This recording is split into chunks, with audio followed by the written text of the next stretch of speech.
there, Agile Adventurer. Just a quick question.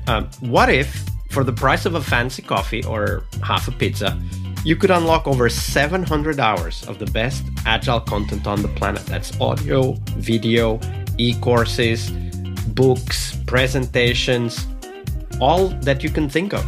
But you can also join live calls with world-class practitioners and hang out in a flame war-free and AI slop-clean Slack with the sharpest minds in the game. Oh, and yes, you get direct access to me, Vasco, your Scrum Master Toolbox podcast. No, this is not a drill. It's the Scrum Master Toolbox membership.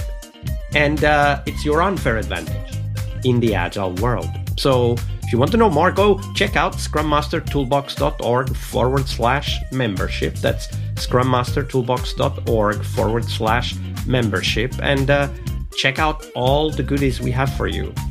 Do it now. But if you're not doing it now, let's listen to the podcast. Hello, everybody. Welcome to our Wednesday, the Change Leadership episode, this week with Somya Mehra. Hey, Somya, welcome back. Thank you for having me again, Vasco. Absolutely. So Wednesday is the change episode. And when we talk about change, of course, we talk about a change process, right? Like certain things that happen that lead to the certain outcome that we are trying to reach. So we want you to tell us such a story of a change process, and walk us through the steps, like what were the key things that happened during that change process. And as you go through those steps, highlight for us the tools, the tips, the tricks, and the techniques you learned back then that you still apply today. Okay. Change process that was part of it recently happened, like 1 month. It has been only 1 month I've been part of a change process. So my current organization was doing the business unit split, like having 2 business units. So then at that time we thought, okay, few of the people from the current the current unit will go to the newer unit, and we've hired few new people also in the team. So the previous setup of our teams were like we were having huge teams with having multiple products under each team. So then the focus was more scattered. So we already knew that this is something which is impacting our efficiency. So when this business unit split happened, the upper organization thought like this is the correct time to do the reorganization, making teams smaller and better. So most of the time you see like these are the decisions made at the top level. They decide what portfolio which team will have and who will go, and they just inform them. But this time something different happened. The top management asked us, we are the team of 5 to 6 Scrum Masters in our organization, that, hey guys, we are inviting you to create a process and have this new reorganization, and you brainstorm it and come up with a process and give us the new structure. We as a Scrum Master, we were always getting this feedback in our town hall, in our normal teams meeting or the business unit meetings, that people are complaining that, okay, the change happens in the company, but we are never part of it. We are just told like, okay, these are the changes and that's how we are going to operate. And they were not liking this kind of approach. So when we got this opportunity, we thought of including the team, whoever is impacted by the whole process, into it so that they feel they are part of it and they have control over making these changes. And that's how we made this whole change in the organization. The next thing that you asked me was the step-by-step how we did it. So the first thing that we did was we went to the upper management, asked them for the constraints, like what are the things that you just don't want to get changed, or what are the things you want to happen when the teams are getting, decided like how they will form. The reason behind it was not to go back and forward. Like we do a whole formation with team, we go to management and the management is saying, oh, but we had this constraint, you did it wrong. and then doing it. So we first followed the constraint. Once we got the constraint, we Scrum Master decided, like, before going in front of team and doing this workshop with them, let's do it by ourselves. So each Scrum Master, based on the constraint, tried to create the teams to see what kind of different approaches each one is taking. Then we collaborated and share our feedback, and we saw, like, okay, you can have a location based team, you can have a skill based team, you can have a team uh, where there is a constraint, like, okay, these two people don't like to work together, so let's split them and have them in a different team so that they feel happy about it. So these are the kind of feedback we got.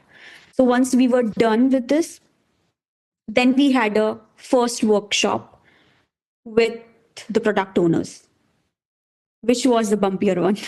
Because now we have to decide. So what were you planning for that workshop? So tell us a little bit about the context. What were you planning to discuss and to plan or to prepare together with the product owners? Yeah, so this workshop was about preparing how to divide the product portfolio within the teams and who will be the product owner of which team, so that the team stayed focused. So obviously there you see, like, there are two product owners who want to have the same product portfolio and they do not agree to split it. So these were the kind of situation we had, but we wanted the product owner to take it. So because they are the one who will be driving the vision and they will be the one who will be selling this vision and portfolio to the team. So they should agree to it. So that's what we did. It took us a very long time, took a lot of our energy. There were many setbacks again and again, repeating the product portfolio. Maybe in some cases, we have to include few other guys to, calm down the situation when it was out of control. Once this was done, then we went with the team members. So you had, at the time you presented the ideas to the team members, you had the constraints and you had the way the product portfolio would be divided and which product owners would own what part of the product portfolio. Yeah, and what will be the team names. Okay. So now we worked with each of the team, like separate Scrum Masters with their team. They worked with the team members to see where they see themselves in this whole organization, like in this whole unit, in which team they want to go. But the first thing that we made clear is, like, we are taking your feedback, trying to include as much as we can. But there is no surety that 100% you will make 100% people happy. And then once this whole workshop was done, then the Scrum Master collaborated, and then we formed the team structure, and then we showed it to the team members. They agreed to it. There were few changes which we have to make because you can't make everyone happy. And then we showed it to the organization, and then that's how the whole process happened. So we included team members who were impacted. Good. So tell us a little bit more. What were some of the key lessons you learned from this process? Like, the first key lesson is to get the buy-in from the people. You have to include them in the process. Once you start to include them in the change process, letting them know why we are doing it, what is the benefit of doing it, and they are part of it and they have somewhat control over it, you get a buy-in from them. So they are not revolting like 100%. It is easier to do the change, and you will see like 80 to 90% people are happy. The other thing was, no matter what you do, there will be people who won't be happy.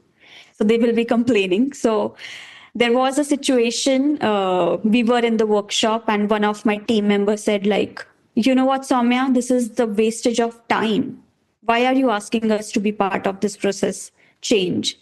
You should have done it by yourself. And then I reminded, like, you are the one saying that, okay, the changes happens and we are not included.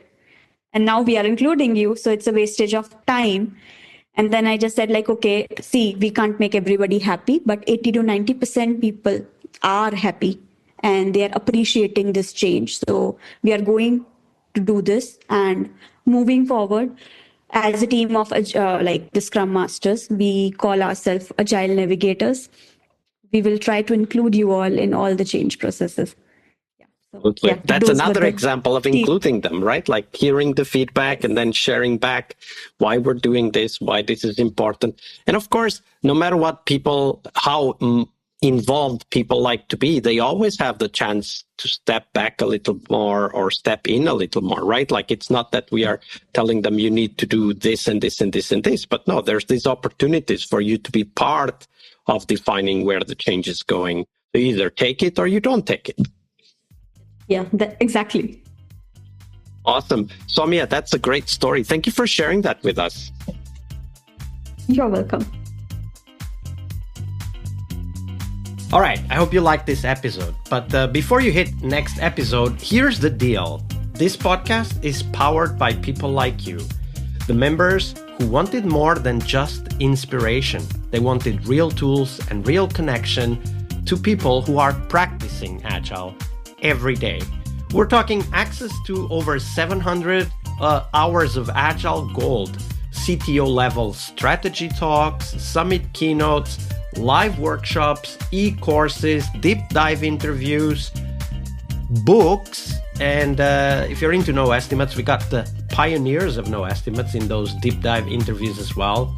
Agile business intelligence, creating product visions, coaching your product owner courses, you name it.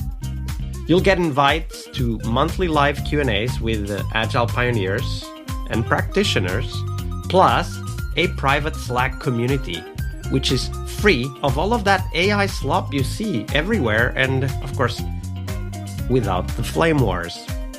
It's a community of practitioners that want to learn and thrive together. It's the best place to connect with community and learn together. So if this podcast has helped you before, imagine what you will get from this podcast membership. So head on over to scrummastertoolbox.org/membership and join the community that's shaping the future of Agile. And we have so much for you. So check out all the details at scrummastertoolbox.org/membership, because listening is great, it's important, but doing it together, that's next level. I'll see you in the community Slack. We really hope you liked our show. And if you did, why not rate this podcast on Stitcher or iTunes?